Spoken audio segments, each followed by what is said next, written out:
Evangelho de João, capítulo 14, versículos 1 a 6. Eu quero ler com os irmãos esta passagem. Não se turbe o vosso coração, credes em Deus, crede também em mim. Na casa de meu Pai há muitas moradas. Se não fosse assim, eu vou-lhe teria dito: vou preparar-vos lugar.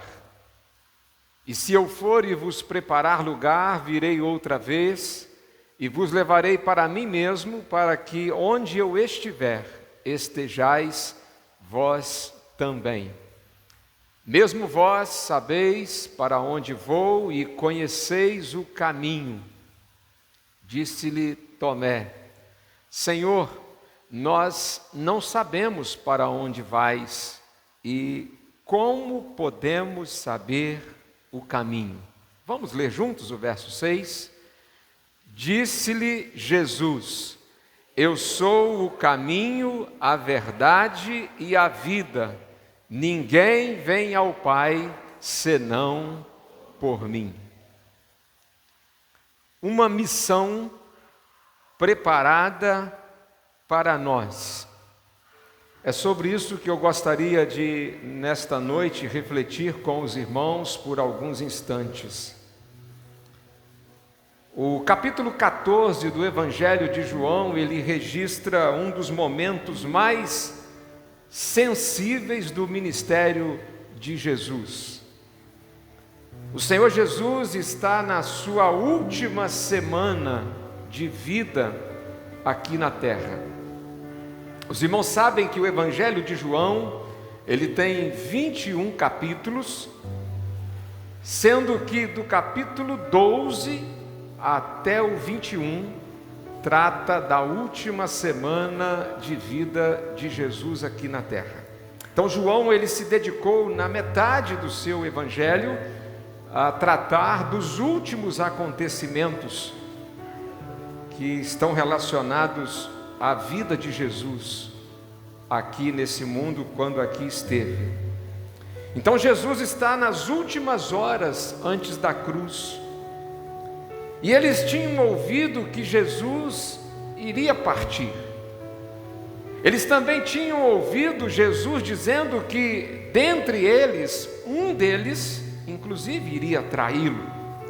Jesus também havia dito que outro iria negá-lo por 3 vezes. E é nesse contexto que os discípulos estão com o coração entristecido, estão com o coração um tanto perturbado. O futuro parecia incerto. E nesse cenário Jesus faz uma das declarações mais profundas da Bíblia: não se turbe o vosso coração. Não se perturbem, não fiquem abatidos, não fiquem entristecidos. Então, o capítulo 14, o Senhor Jesus abre trazendo uma palavra de consolo, de conforto aos seus discípulos. Mais do que isso, Jesus não apenas consola e conforta os seus discípulos, mas ele revela o grande plano de Deus para a história.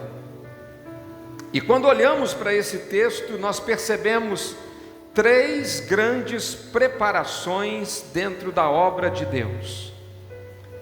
Deus preparou a salvação. Jesus está preparando um lugar para os salvos, e a igreja recebeu a missão de preparar as pessoas para a volta de Jesus. A história da redenção, ela é, na verdade, uma história de preparação divina. Por isso que eu quero começar examinando com os irmãos exatamente essa verdade. Deus preparou a salvação para a humanidade. Logo depois que o Senhor Jesus diz: não se turbe o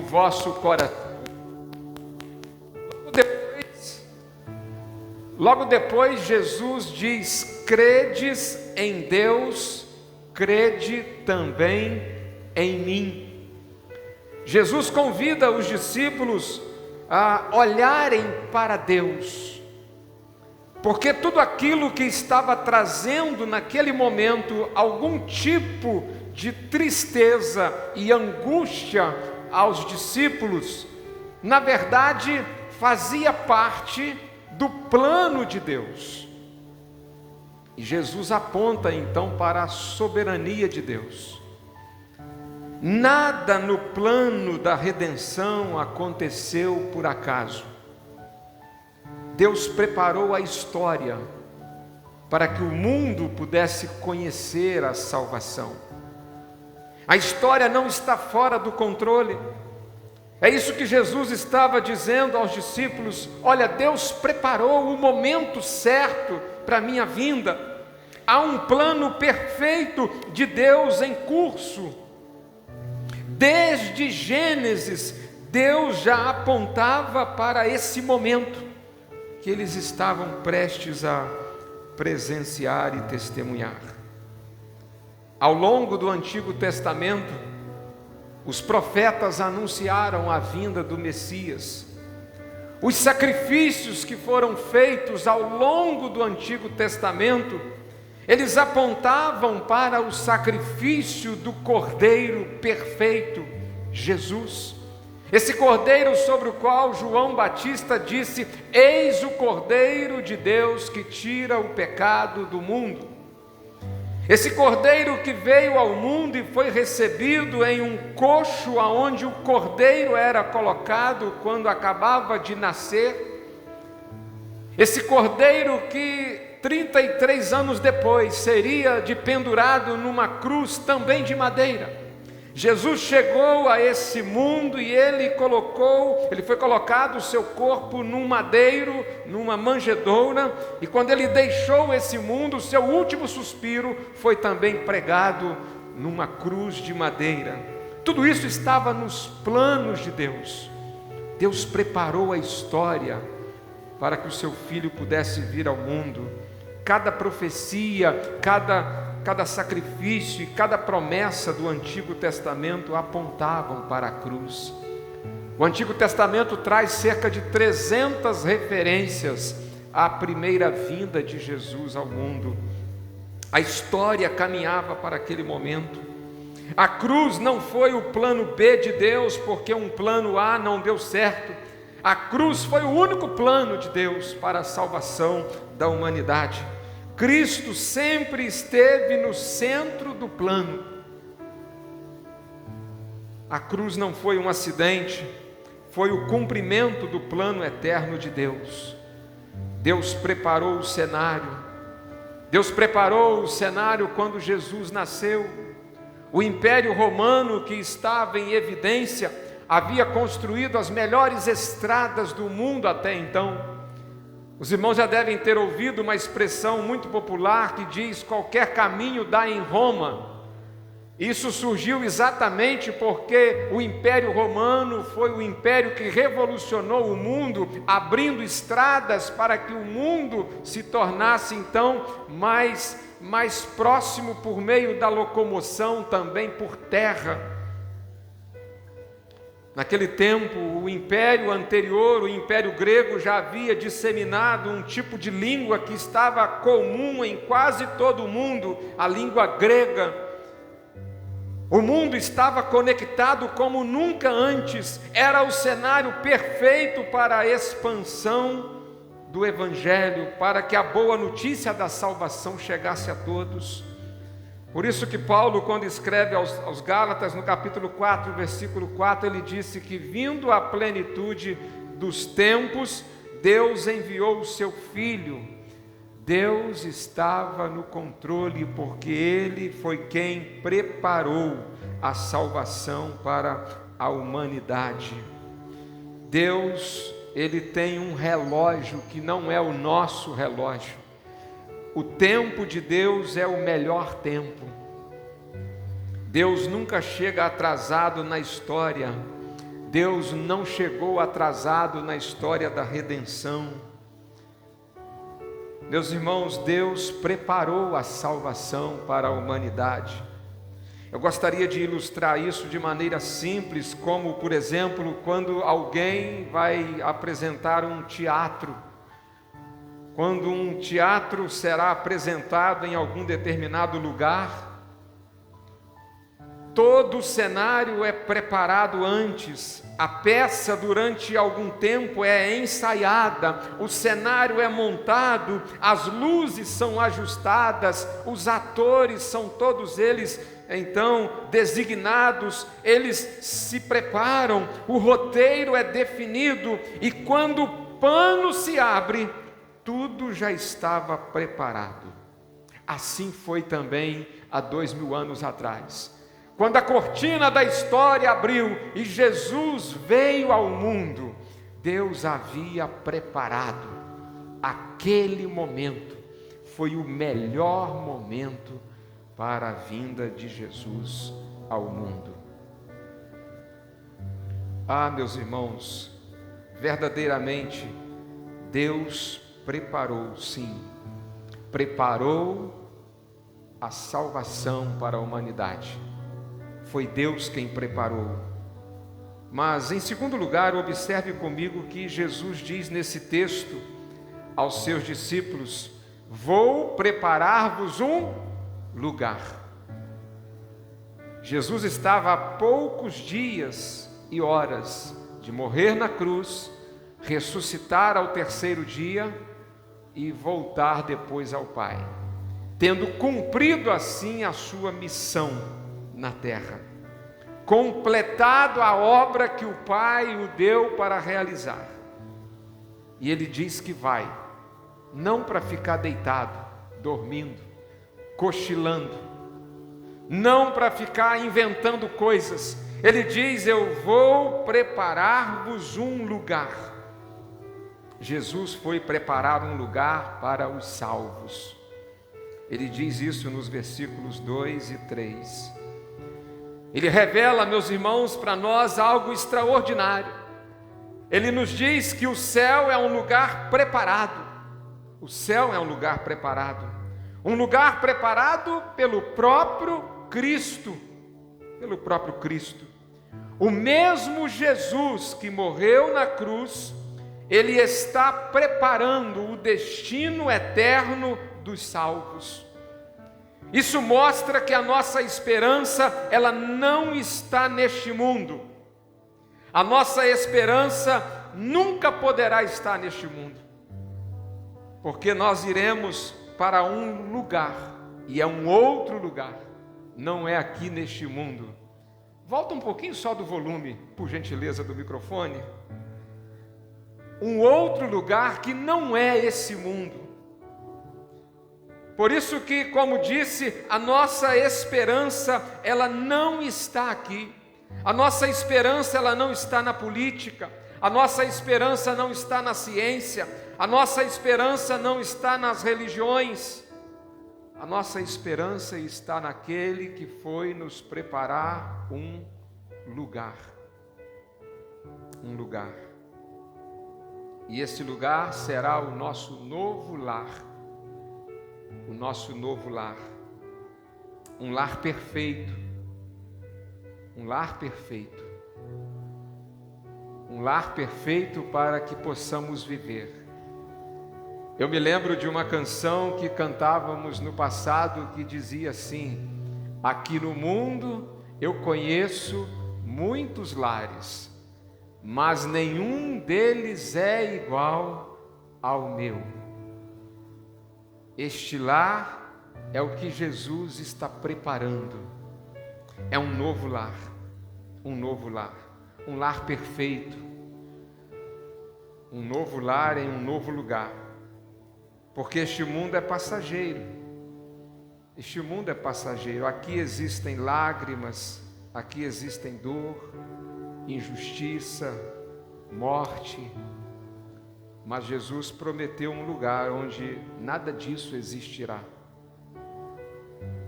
Este mundo é nossa missão, esse mundo não é a nossa morada eterna. Estamos aqui de passagem, temporariamente, não ficaremos aqui muito tempo. Ontem nós estávamos aqui agradecendo a Deus pela vida da irmã Marli. Partiu para estar com o Senhor. 73 anos de vida. Mas essa é a trajetória de todos. E aqueles que partem em Cristo, esses partem para ir para o novo lar. O novo lar. Mas Jesus não foi preparar esse lugar. Pode devolver um pouquinho mais do volume ainda, por gentileza. Jesus não foi preparar esse novo lar sem deixar uma promessa gloriosa. Ele disse: vou preparar-vos um lugar, mas eu farei o quê? Voltarei e vos levarei para mim mesmo, para que onde eu estiver, estejais vós também. Jesus declarou: eu voltarei. O cristianismo não é apenas uma religião que nos convida a olhar para o passado, quando Jesus aqui viveu e morreu. É uma fé que nos chama a olhar para o futuro. Jesus voltará. Jesus voltará. Nos tempos bíblicos, normalmente o casamento acontecia da seguinte maneira: um homem e uma mulher, noivo e a noiva, eles faziam um acordo para o casamento. Era um acordo sério. E o noivo ia à casa da noiva e firmava então um compromisso com a família da noiva e marcava-se a data do casamento. E o noivo iria preparar um lugar, preparar uma casa, para que quando ele viesse buscar a sua noiva, ele já tivesse um lugar para levá-la. Nos dias de hoje, muitos dizem que quem casa, quer casa. A ideia parte exatamente de que o noivo deve providenciar a casa. Jesus, o noivo, ele firmou esse compromisso com a sua noiva: vou preparar um lugar e eu virei outra vez para levar. Quando ele vier, será o grande dia do grande casamento, as bodas do Cordeiro, em que o noivo vai encontrar-se com a noiva, e então estarão agora indo para aquele lugar que o noivo está preparando. A igreja é essa noiva, a noiva de Jesus. Deus preparou a salvação para a humanidade, Jesus foi preparar um lugar para os salvos. Mas agora, em terceiro lugar, a missão da igreja é preparar o mundo para a volta de Jesus. O texto nos diz que depois que Jesus anuncia a promessa, lá vem o Tomé e faz uma pergunta.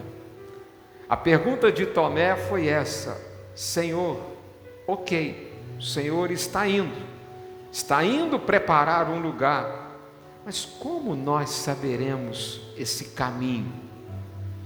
Muito embora Jesus tenha dito que virá para buscar, mas a pergunta de Tomé, ela foi muito importante. Ela foi muito importante e, de certa maneira, ela é uma figura emblemática, porque Tomé representa aqui todos aqueles que ainda não conhecem a Cristo como deveriam, porque Tomé conhecia Cristo um pouco,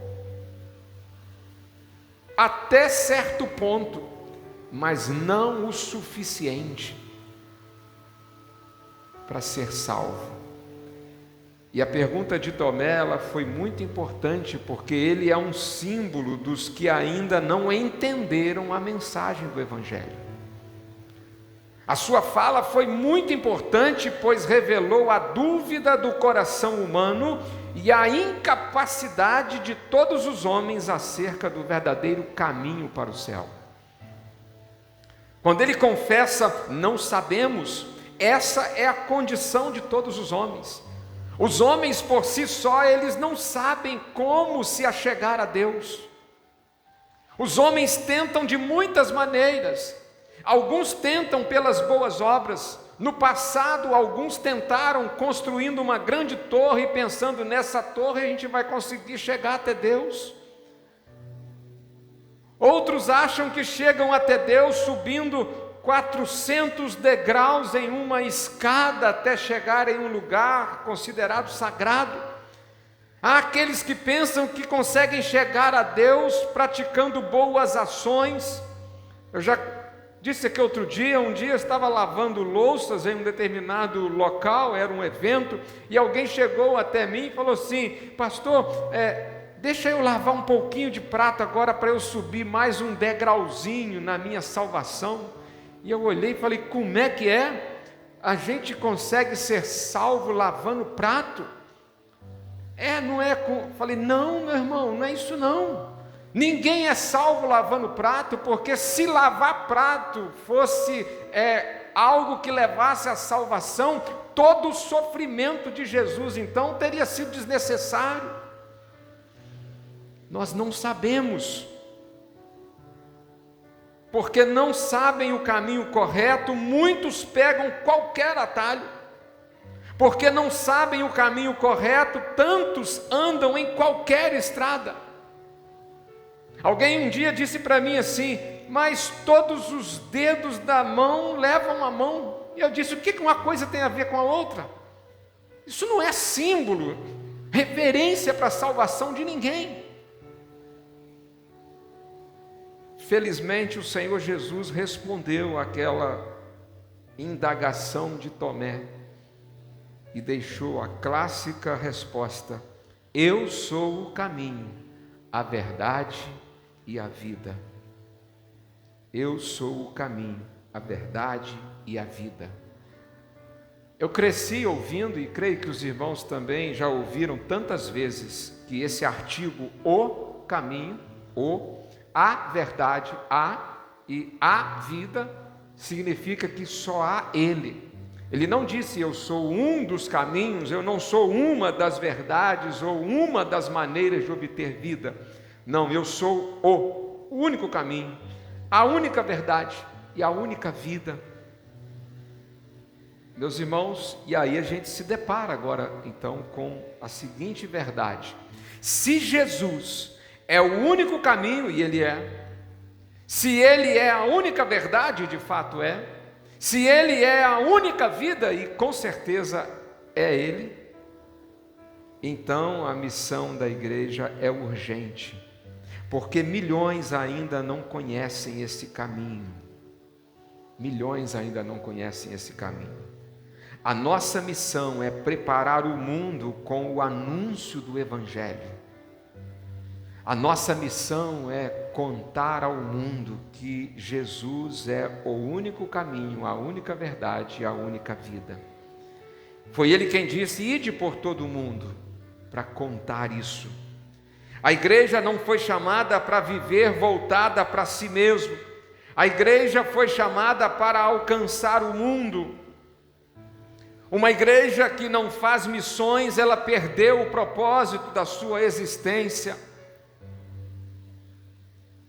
A nossa missão, meus irmãos, é preparar pessoas para o encontro com Deus. Eu tenho dito aos irmãos, nesses primeiros dias de ministério, e nós sentamos em alguns momentos enquanto liderança e conversamos, nós pontuamos algumas questões em que estamos aprimorando e ajustando e alinhando, para que a gente possa então, muito em breve, olhar para fora dessas quatro paredes, porque nós temos uma grande obra pela frente.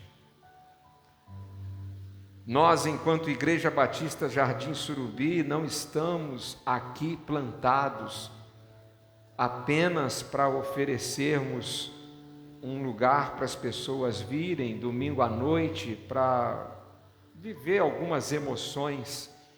Nós estamos aqui como Igreja Batista Jardim Surubi para sermos uma porta de esperança e para irmos por todos os cantos, por todas as ruas desse bairro, levando a mensagem da salvação. Antes disso, a gente está ajustando e alinhando algumas questões, se preparando para receber tantos quantos o Senhor para aqui enviar.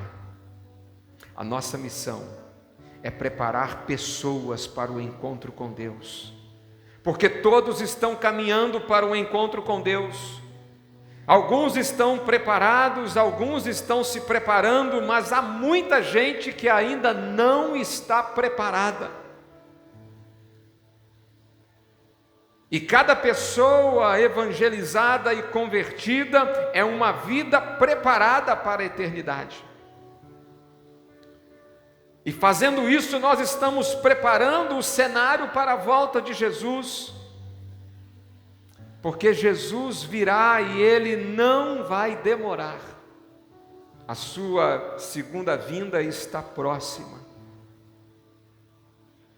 E Ele virá quando nós tivermos completado a nossa missão. Então, a nossa missão é preparar o cenário. A volta de Cristo é o maior combustível para a vida de uma igreja.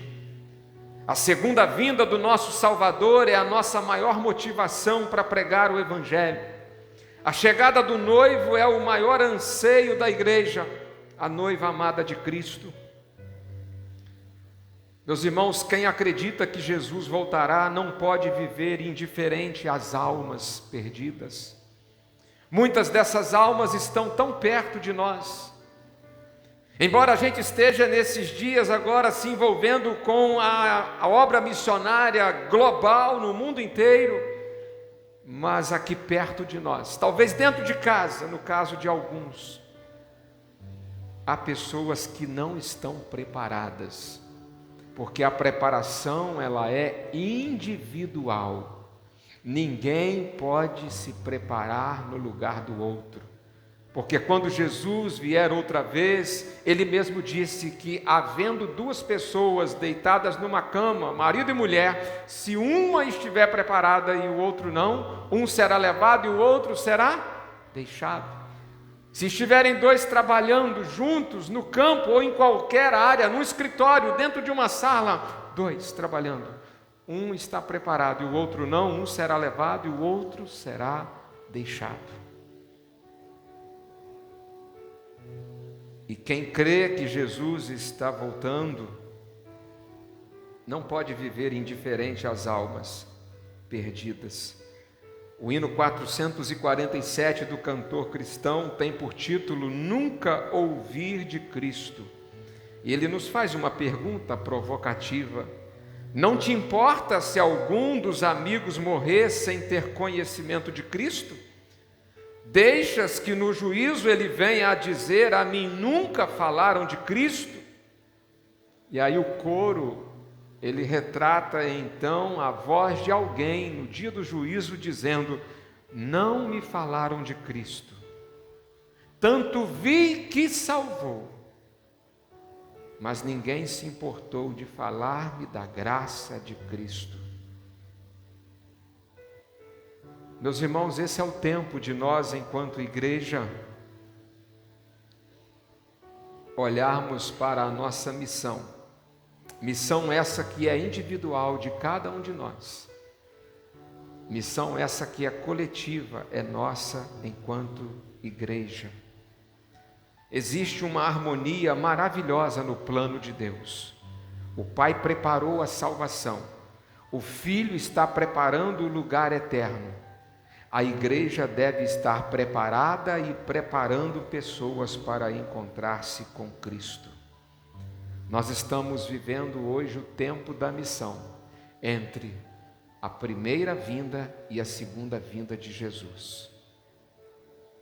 É tempo de, mais do que nunca, estarmos preparados e assumindo o nosso compromisso de preparar o mundo para a volta de Jesus. Nosso Ministério de Louvor estará conosco nesse momento e eu quero convidá-los a nesse momento dizermos juntos: Maranata, a hora vem, Senhor Jesus. Vem, Jesus. Mas antes de vir, movimente o nosso coração a respondermos com um chamado que é pessoal e é nosso também de maneira coletiva, como igreja, de dizermos: eis-me aqui, Senhor, me envia à minha casa como um missionário, uma missionária, para que eu possa ganhar a minha família toda para Jesus. Me envia ao meu local de trabalho, para que eu possa ser ali um missionário, uma missionária. Me envie entre os meus amigos, para que eu possa ser alguém que vai ajudar tantas pessoas a estarem preparadas para a volta de Jesus.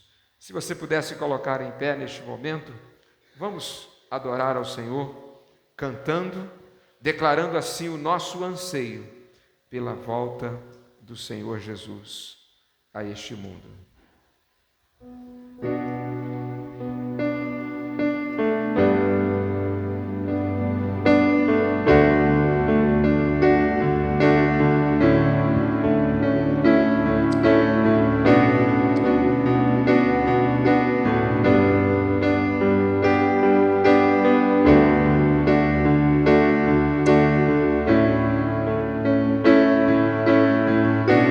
Tu és a minha luz, a minha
gostaria de, nesse momento, orar. Nós temos feito isso em alguns momentos, em alguns cultos aqui em nossa igreja. Nós temos orado por algumas pessoas, familiares, amigos, que nós queremos ver salvos, preparados. Nós temos uma caixinha de oração, ela está ali sobre aquela mesa. Naquela caixa, no final do ano 2025, muitos irmãos anotaram ali nome de pessoas que gostaria de vê-las salvas ao longo desse ano, e nós vamos interceder em favor dessas vidas. Se você tem alguém em mente nesse momento e você gostaria de colocar essa pessoa diante de Deus para que o Senhor possa alcançá-la, você pode sair do seu lugar e vir aqui à frente. Nós estaremos orando. Quem sabe alguém da sua família, quem sabe um amigo, alguém lá do seu local de trabalho, alguém que você gostaria de interceder nesse momento. Pedir: Senhor, me dê uma oportunidade com essa pessoa tão querida. Eu tenho grande suspeita que essa pessoa não está preparada ainda, mas eu quero ser um agente teu, quero ser um missionário, uma missionária para a salvação dessa pessoa. Se ela partir hoje, eu tenho grande suspeita que ela não está preparada, mas eu quero, porque eu não quero vê-la se perdendo. Eu quero que ela viva na eternidade comigo. Vamos orar. Ah, Senhor, aqui estamos nós na Tua casa nesta noite. Nós temos uma responsabilidade tão grande diante de nós. Nós fomos salvos, fomos alcançados pela Tua graça. O nosso coração, ele se alegra por isso e com isso. Mas, Senhor, há também em nosso coração ainda um aperto, porque há tantos que amamos, mas que ainda não estão preparados. E nesta noite nós fomos lembrados acerca dessa missão que a gente tem. Missão de proclamarmos o Evangelho por todo o mundo. Proclamarmos a salvação a todos os homens. E embora a gente não tenha condição, talvez, de individualmente alcançar todos, isso é impossível, mas de forma coletiva nos unimos através da obra dos missionários, aqueles que se vão. A gente os sustenta em oração, com as ofertas, para que eles possam ali ser mantidos. Mas há perto de nós um campo missionário também muito importante, que coube a nós essa missão. E aqui, ó Deus, estamos nós nesta noite. Tantos irmãos estão aqui à frente, se lembrando do nome de alguém, ou até de alguns que ainda não estão preparados. Que se o Senhor Jesus voltar esta noite, hoje, eles serão deixados para trás. Mas, Senhor, nos use como instrumento em Tuas mãos, para que assim essas pessoas possam conhecer o Senhor Jesus através da nossa vida. Usa, Senhor, cada um de nós que aqui estamos como missionários, a começar dentro de casa, com os nossos filhos, com os netos, com os irmãos de sangue, e também por onde quer que formos, no local de trabalho, pelas ruas, nos momentos de caminhada, nos momentos de lazer. Usa as nossas vidas, Senhor, como um testemunho vivo de Jesus, para que assim mais pessoas estejam preparadas. E então, quando o Senhor Jesus vier outra vez, e Ele prometeu que virá, Ele vai nos encontrar então, cumprindo a missão, e teremos completado, e assim iremos, ó Deus, em multidões, para viver a eternidade no nosso novo lar. Senhor, muito obrigado, Senhor, porque nesta noite o Senhor falou conosco mais uma vez. Te pedimos por todos os nomes que encontram-se ali na nossa caixa de oração. Ó Deus, salva cada uma daquelas pessoas, resgata, Senhor, traga de volta aqueles que estão afastados. Senhor Jesus, salva cada um dos que estão sendo lembrados nessa hora, por tantos irmãos que aqui estão. Traga, Senhor, para a tua casa, para viver na tua presença. É a oração que fazemos, te pedindo a bênção tua, ó Deus, para esta noite e toda esta semana. Oramos assim no nome de Jesus. Amém e amém. Diga para o seu vizinho aí, você é um missionário, você é uma missionária, de tempo integral. Porque um crente que não é missionário ainda é um campo missionário. Ele ainda precisa ser alcançado. Todos nós que já fomos alcançados somos missionários. Que Deus nos abençoe, uma boa noite a todos nós e uma boa semana de muita paz a cada um de nós. Amém e amém.